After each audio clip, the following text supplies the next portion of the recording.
कुछ सवाल हैं दोस्तों, जैसे पुतिन का आंगन चौबारा कहाँ है, उनके घर की लोकेशन कहाँ है और पुतिन के अंगने में ज़ेलेंस्की का क्या काम है। और सबसे बड़ा सवाल, कौन है सबसे बड़ा झूठा, खुद पुतिन या उनका नाम सुनकर थूक देने वाले यूक्रेनी राष्ट्रपति ज़ेलेंस्की। सवाल कुछ सीरियस भी है। क्या यूक्रेन ने वाकई पुतिन के आवास पर हमला किया भी तो आखिर क्यों? यूक्रेन का मकसद क्या रहा होगा? और अगर ऐसा नहीं है तो क्या रूस झूठ कह रहा है? और यदि कह रहा है तो क्यों? और कह रहा है तो क्या पुतिन ने खुद अपने घर पर ड्रोन मरवा दिए? सब थियरीज हैं, सच्चाई क्या है? आज इसी हमले की बात करेंगे, जिसे दुनिया का एक हिस्सा हकीकत मानता है और एक हिस्सा उसके आगे कथित जोड़कर बातें करता है।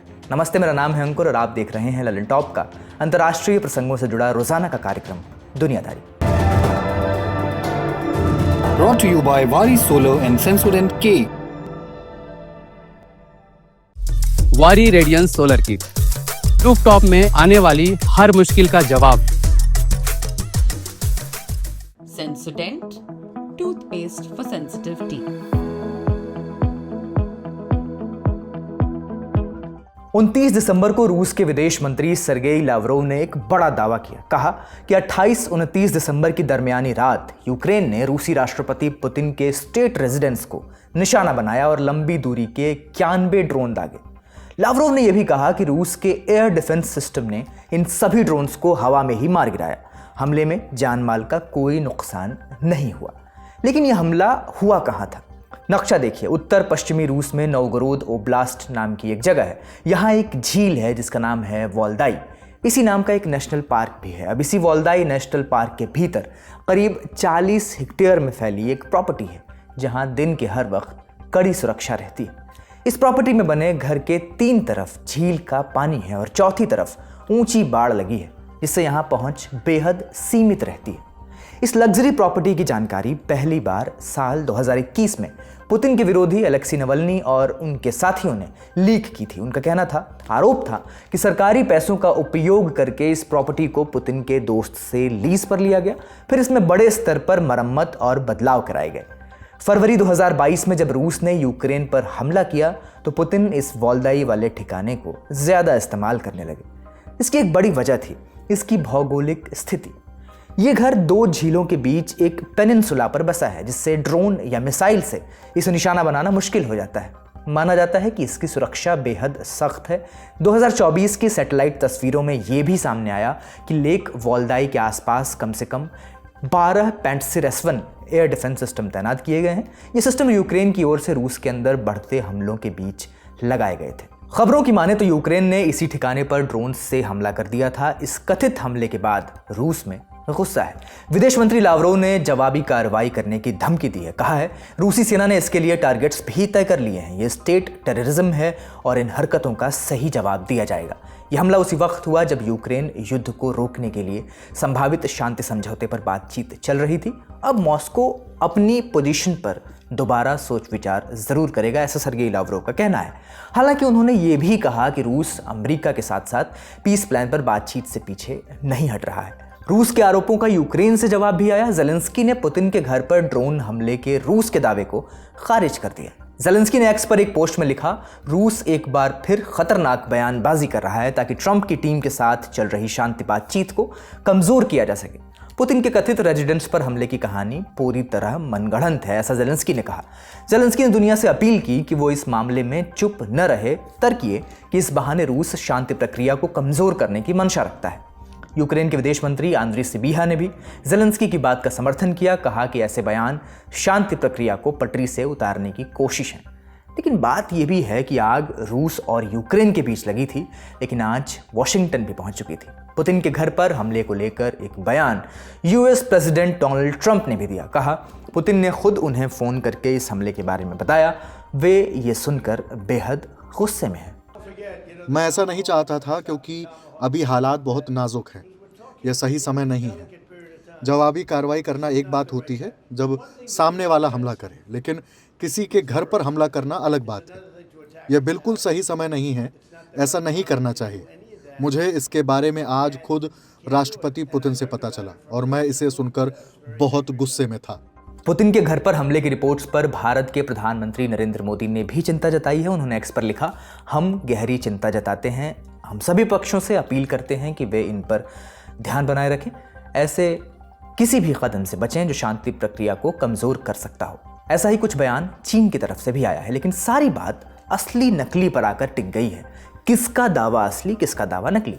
पहले रूस की बात करते हैं। रूस ने पुतिन के घर पर हमले का दावा तो किया है, लेकिन अब तक इसका कोई सबूत नहीं मिला है। न ही अटैक का कोई वीडियो सामने आया है और न ही जिन ड्रोन्स को रूस ने मार गिराने की बात कही है उनका मलबा मिलने की खबरें आई हैं। यानी ड्रोन कब आए, किधर से आए और कहां गिरे, इसका कोई सबूत अभी तक सामने नहीं आया है।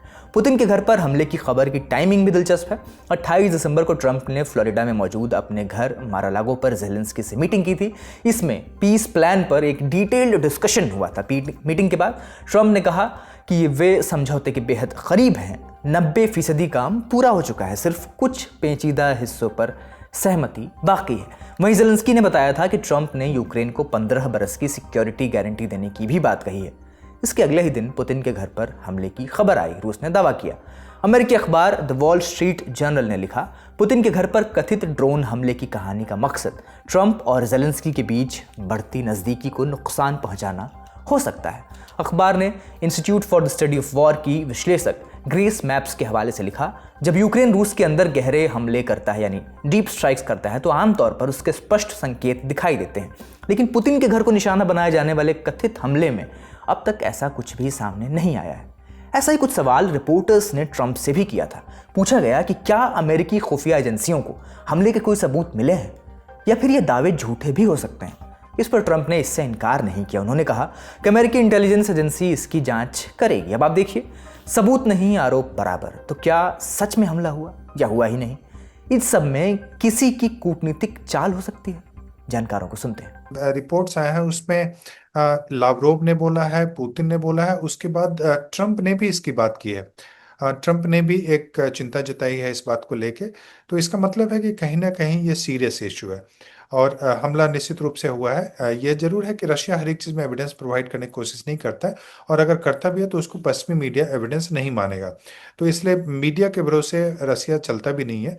तो यह मान के चले कि यह हमला तो हुआ है। मुझे जो लगता है कि जो रिपोर्ट्स प्राइम मिनिस्टर मोदी ने भी किया है, ट्रंप ने भी किया है, बहुत सारे पाकिस्तान के नेता इत्यादि ने भी किया है, चिंता जताई है, तो वैसे में लगता है कि हमला तो हुआ है। लेकिन जो दूसरा परसेप्शन है कि अभी ऐसा क्यों हो रहा है, देखिए मुझे तो लगता है कि इसमें यूक्रेन और यूरोप यह भी चाहता हो कि अभी जिस ढंग से बातचीत चल रही है, जिसमें कि जेलेंस्की पे दबाव बनाया जा रहा है कि वो अपनी टेरिटरी से अपनी ही आर्मी को विथड्रॉ करें, जहाँ पे जो डोनबास का वह इलाका जो कि उनके पास अभी 10%, वहां से शायद उनको वापस करने का जो प्रेसिडेंट ट्रंप से दबाव बनाया जा रहा है। तो मुझे लगता है यह भी कोशिश हो सकती है कि इसको कि शांति वार्ता को थोड़ा डिले कर दिया जाए, जो ट्रंप करने की कोशिश कर रहे हैं। ये तो रूस के दावे की एक परख हो गई। यूक्रेन वाले एंगल से भी बात कर लेते हैं। अगर यूक्रेन ने वाकई इस हमले को अंजाम दिया था तो क्या ज़ेलेंस्की से कोई डिप्लोमेटिक चूक हो गई? ऑस्ट्रेलियन स्ट्रेटेजिक पॉलिसी इंस्टीट्यूट के डिफेंस एनालिस्ट माल्कम डेविस ने एबीसी न्यूज से बातचीत में कहा, अगर यूक्रेन ने वाकई पुतिन के घर पर हमला किया तो ये रणनीतिक और राजनीतिक दोनों रूप से बेवकूफ़ी है। ऐसा कोई भी हमला ट्रंप प्रशासन के साथ यूक्रेन ने जो भरोसा जीता है उसे पूरी तरह खत्म कर सकता है। पुतिन के घर पर हमला करना सीधे तौर पर पुतिन के फायदे में जाएगा। उन्हें यूक्रेन पर हमले का बहाना मिल जाएगा। हमारे एक्सपर्ट्स इनसाइट्स शेयर कर रहे हैं। हमले का मतलब यह है कि अगर सच्चाई है इस हमले में, और मुझे लगता है मैं सच्चाई है इस हमले में, क्योंकि जिस ढंग के स्टेटमेंट्स आए मैं मान के चलूंगा इसमें सच्चाई है। तो अगर इसमें सच्चाई है तो मुझे तो लगता है कि यूक्रेन ही शायद इस पीस अभी जो निगोशिएशन चल रहा है उसको डिले करने की कोशिश कर रहा हो। और अगर ऐसा नहीं होता तो यह मान के चलें कि अमेरिका के जो अपने इंटेलिजेंस सोर्सेस हैं, ट्रंप को पता है कि हमला हुआ है कि नहीं है। तो ट्रंप का चिंता जताना कि उनके घर पे हमला के बाद जो चिंता जताई है वह नहीं इस ढंग का स्टेटमेंट आता ट्रंप का, अगर उनके अमेरिका के खुद के इंटेलिजेंस ये इंश्योर नहीं करते कि ऐसा हमला सच में हुआ है। तो हमला तो हुआ है। मुझे लगता है कि इसमें यूरोपियन और यूक्रेन का ही कोई साजिश हो कि किस ढंग से एक तरह से उनको इस शांति वार्ता को डिले कर दिया जाए या उसको एक दूसरा स्वरूप दे दिया जाए और रूस को एक तरह से एग्रेसर और फिर से अटैकर के रूप में प्रोजेक्ट किया जाए। तो मुझे लगता है कि यह बहुत ही मुश्किल कहना है, लेकिन इसमें कॉन्स्पिरेसी किसी भी तरफ से हो सकता है, इसमें भी कोई शक नहीं है। हमला हुआ था या नहीं ये भी नहीं पता, पीस प्लान रहेगा या नहीं ये भी नहीं पता, रूस यूक्रेन जंग का अब रुख क्या होगा ये भी नहीं पता। तो ललन टॉप पता क्या है? पता है वक्त, जिसके पेट में है जवाब, वक्त आएगा तो देखेंगे। और अब वक्त आ गया है सुर्खियों का। पहली खबर बांग्लादेश से। बांग्लादेश की पहली महिला प्रधानमंत्री खालिदा जिया का 30 दिसंबर को 80 साल की उम्र में निधन हो गया। वो लंबे समय से बीमार चल रही थी। खालिदा जिया बांग्लादेश नेशनलिस्ट पार्टी BNP की चेयरपर्सन थी। भारत ने उनके निधन पर शोक जताया। प्रधानमंत्री नरेंद्र मोदी ने 2015 में ढाका में हुई अपनी मुलाकात को याद करते हुए कहा कि बांग्लादेश के विकास और भारत बांग्लादेश संबंधों में उनके योगदान को हमेशा याद रखा जाएगा। खालिदा जिया का जन्म 1945 में दिनाजपुर में हुआ था, जो उस समय ब्रिटिश इंडिया का हिस्सा था। 15 साल की उम्र में उनकी शादी ज़िया-उर रहमान से हुई, जो तब सेना में अधिकारी थे। 1971 में ज़िया-उर रहमान ने पश्चिमी पाकिस्तान की सेना के खिलाफ विद्रोह में हिस्सा लिया। 1977 में राष्ट्रपति बनने के बाद उन्होंने राजनीतिक दलों और स्वतंत्र मीडिया को बहाल किया। 1981 में चटगांव में उनकी हत्या कर दी गई थी। उस वक्त खालिदा जिया भी सिर्फ 36 साल की थीं और उन्होंने अब तक राजनीति में खास भूमिका नहीं निभाई थी। लेकिन 1982 में वह BNP में शामिल हुई और बाद में पार्टी की उपाध्यक्ष बनी। यही वो दौर था जब बांग्लादेश में 9 साल तक सैन्य शासन चला। खालिदा जिया ने सैन्य शासन के खिलाफ खुलकर आंदोलन किया। उन्होंने सेना के कंट्रोल में हुए चुनावों का बहिष्कार किया और कई बार नज़रबंद भी की गई। 1990 में सैन्य सरकार के पतन के बाद हुए चुनाव में BNP सबसे बड़ी पार्टी बनी। 1991 में खालिदा जिया प्रधानमंत्री बनी। वो बांग्लादेश की पहली महिला प्रधानमंत्री और किसी मुस्लिम देश की दूसरी निर्वाचित महिला नेता थीं। उनके कार्यकाल में बांग्लादेश में फिर से संसदीय व्यवस्था लागू हुई थी। 2006 में उनके कार्यकाल के बाद देश में राजनीतिक हिंसा भड़क उठी। इसके बाद सेना के समर्थन से अंतरिम सरकार का गठन हुआ, जिसने भ्रष्टाचार के मामलों में कार्रवाई शुरू की। खालिदा जिया और उनकी राजनीतिक प्रतिद्वंदी शेख हसीना दोनों को गिरफ्तार किया गया। 2014 के चुनाव में BNP संसद से बाहर हो गई। 2018 में खालिदा जिया को एक अनाथालय ट्रस्ट से जुड़े गबन मामले में 5 साल की सजा सुनाई गई। उन्होंने आरोपों को राजनीतिक साजिश बताया। 2024 में शेख हसीना की सरकार गिरने के बाद हालात बदले।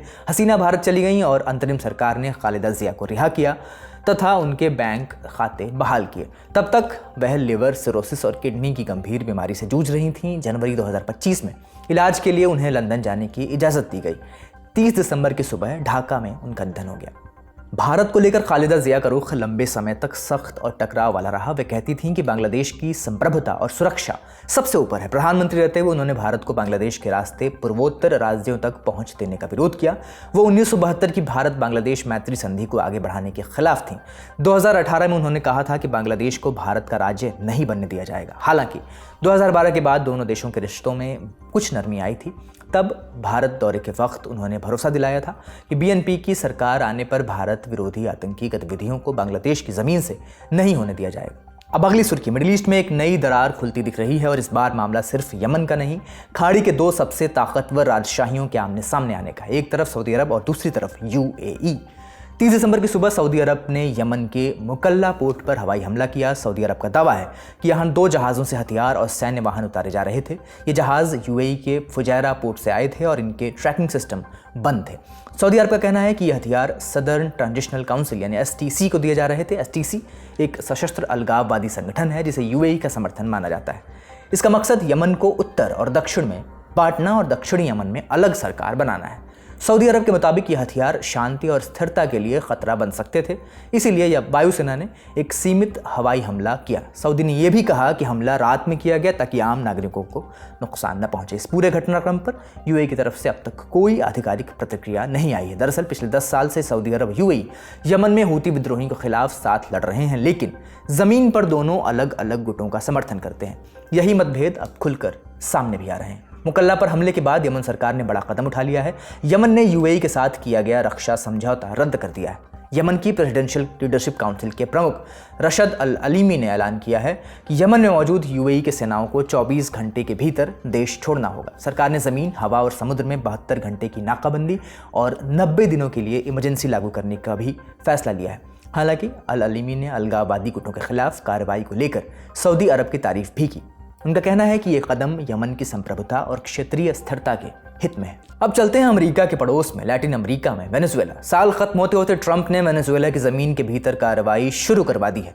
अभी तक अमेरिका सिर्फ वेनेजुएला के इर्द गिर्द समंदर में हमले कर रहा था, लेकिन 29 दिसंबर को खबर आई है कि अमेरिकी खुफिया एजेंसी CIA ने वेनेजुएला की ज़मीन पर हमला कर दिया है। वेनेजुएला के एक बंदरगाह पर ड्रोन हमला किया गया है, बंदरगाह का डॉक उड़ा दिया गया है। अमेरिका का कहना है कि वहाँ ट्रेन डे अरागुआ नाम का गैंग अपना अड्डा चला रहा था, नावों में ड्रग्स लादे जा रहे थे। इस हमले में किसी के मारे जाने की खबर नहीं है। उधर वेनेजुएला की सरकार बौखलाई हुई है, इसे साम्राज्यवादी पागलपन बता रही है। ये वेनेजुएला के अंदर पहला ज्ञात अमेरिकी हमला है और जानकारों का मानना है कि ये सिर्फ शुरुआत है। मादुरो की कुर्सी पर खतरा लगातार बढ़ता जा रहा है। आज का दुनियादारी यहीं समाप्त होता है। अपना और अपनों का ख्याल रखिएगा। शुक्रिया। शुभ रात्रि। यहाँ कबूतर एक पंख से उड़ता है और दूसरे से अपनी इज्जत बचाता है।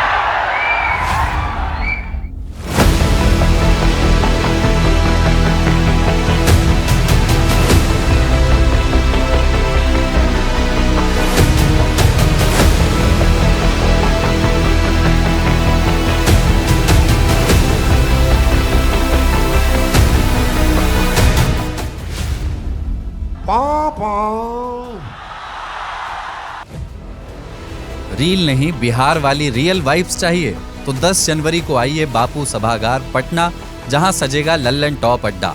thelallanTop.com खोलो, बैनर पर क्लिक करो और तुरंत करो रजिस्टर और पहुंच जाओ पटना के सबसे जबरदस्त अड्डे में।